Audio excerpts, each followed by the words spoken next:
just returned from a summer break and we're straight back into it with a long parts list for this FK8.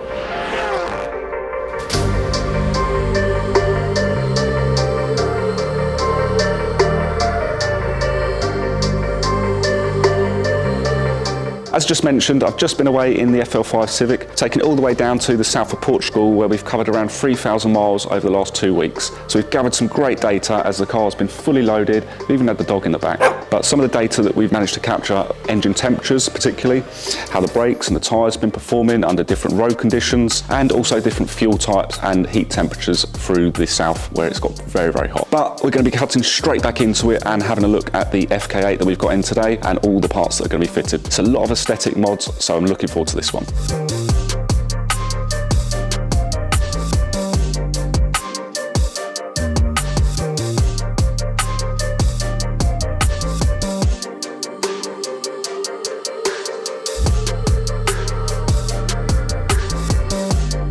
So I've laid out all the parts now and I'm going to have a good look around them, have an inspection, make sure they're all good to then fit to the car. But starting off with, we've got the Cusco rear braces just down the side here. These will mount behind the rear seats and give an anchoring point for harnesses if the customer's going to decide to put this car on track. We've also got a Cap Industries fire extinguisher kit going onto the car, a couple of J's Racing tow hooks. From Australia, we've got some Flow Design skirts, that's down the sides and on the rear on this car. Coming from America, we've got the Racebred front splitter kit.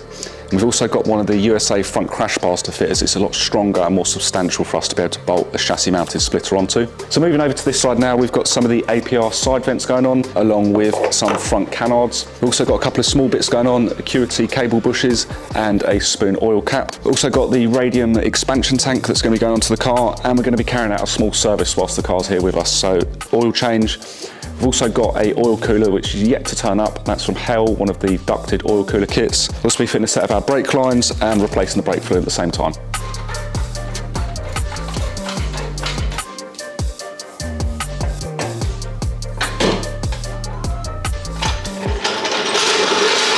So I've got the car set up on the ramp now, and I'll start off by getting the car up in the air, get the oil draining, get the wheels knocked off, and get some access to some of the areas that I'm going to be working on. But I'll initially start on the rear of the car, working on some of the rear diffuser, fitting the J tow hook, and then working myself down the side. But whilst I'm at the rear, you may have noticed that the exhaust seems to be sitting a little bit low. So being a Martellius, we've got a little bit of adjustment in that, so I'll see if I can improve the fitment whilst working around the rear.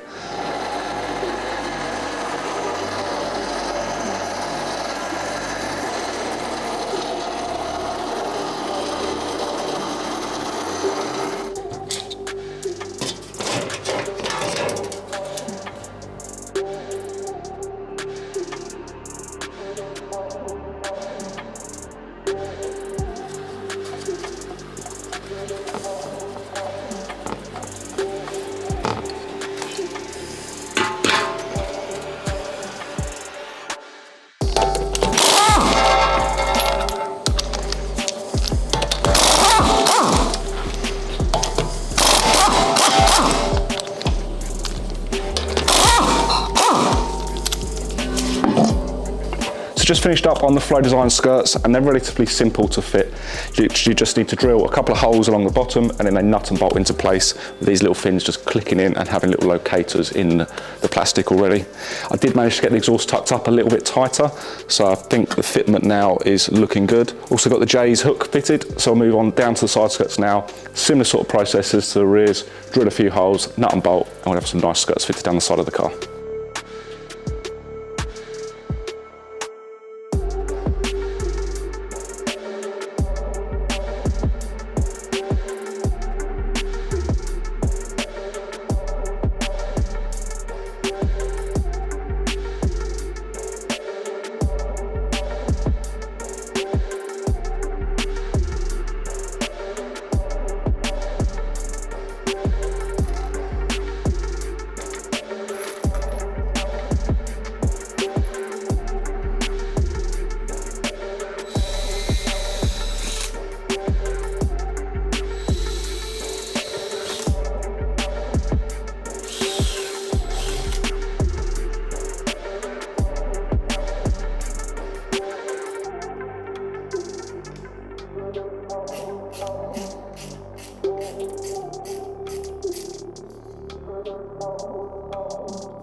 Okay, so taking a look at the front now, obviously I've got the bumper and the headlights out of the way, and I've removed the UK crash bar to make space for the USA crash bar going in. I've also moved the horns down to make way for the J's Racing tow hook, which will mount on the bottom of where the USA crash bar goes into place. Trimmed off the rubbers and started to mount the Racebred brackets. So I've mounted them onto the 14 at the bottom and then marked up the holes onto the USA crash bar. So we're going to take a look at the bench now. We'll see what we've got to do next. So the big chunky USA bar on the bench, you can see where I've marked up, and I'm going to need to drill and secure the new fittings. So you just drill a straight hole in there. You'll use a riv nut tool, which will compress this up and gives a good mounting point for the Racebred brackets to bolt up into. Nice and sturdy, and should be able to handle a lot of strength across the front end.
So the riv nut's now fitted, I can get the beam back on the car and get it fitted up for the final time and start getting everything bolted up nice and tight.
Got the majority of the splitter fitted up now, and it's pretty secure. I'm going to have to leave it at this point here because I still haven't got the HEL oil cooler. I've had dispatch notification that it's going to be out for us tomorrow, so I'm going to leave the car as it is now and move on to the brake lines.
I've just received the HEL oil cooler kit this morning, so I'll get it unboxed now and start getting it fitted to the car. This is a really comprehensive kit and should give you everything to keep the oil at a good stable temperature.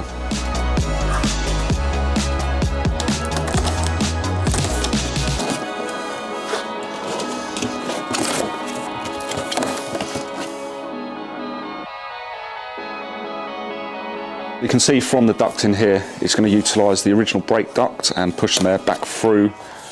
You can see they're using back to the brake duct while also channeling half that air off to the oil cooler, which is already pre-mounted in the ducting. In the box, we should have the sandwich plate and a few of the hoses.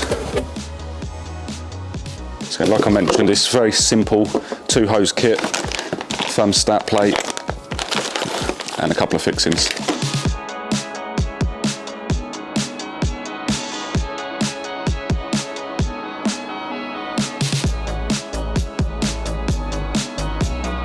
So one other particularly nice thing about this kit is on this sandwich plate you've got there, you've got a couple of blanking bungs, but you're also supplied with a couple of adapter bungs. So if you did want to run a temperature sensor or even a pressure sensor, it's easily put into the sandwich plate and can get a nice correct reading.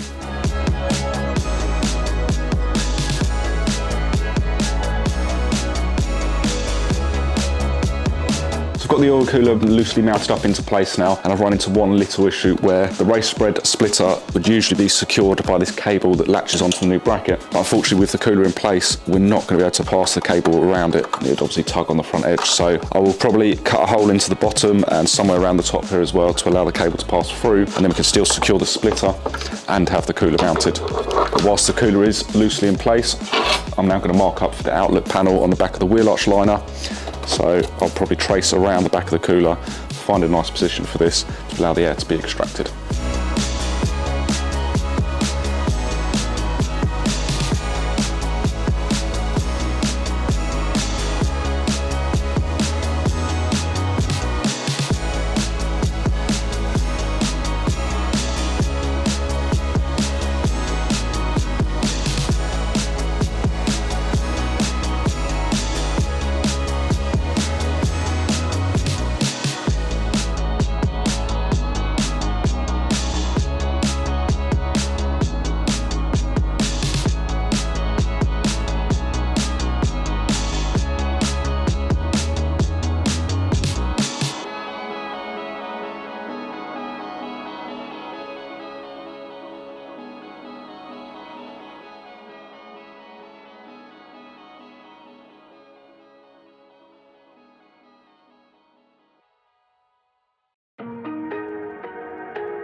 Once I had the car off the ramp, I had good access to fit the carbon side vents. They're on and really looking the part now. Moving into the interior of the car, just located in front of the passenger seat, we've got the Cap Industries fire extinguisher. So obviously good access should it be needed in the event of emergency. And then moving into the rear, we've got the Cusco rear power braces, which offer a good location point for any harnesses and a little bit of stiffness just across the rear seats. As the installation has come to an end now, we're going to recap on some of the parts that we've been fitting today. Starting off under the engine bay, and we've got the expansion tank from Radium. Then onto the other side, we've got the Acuity shifter cable bushings on the gear change cables. We then had the bumper off the car. We carried out an oil change and fitted a HEL oil cooler kit, which is mounted just behind this side of the bumper here.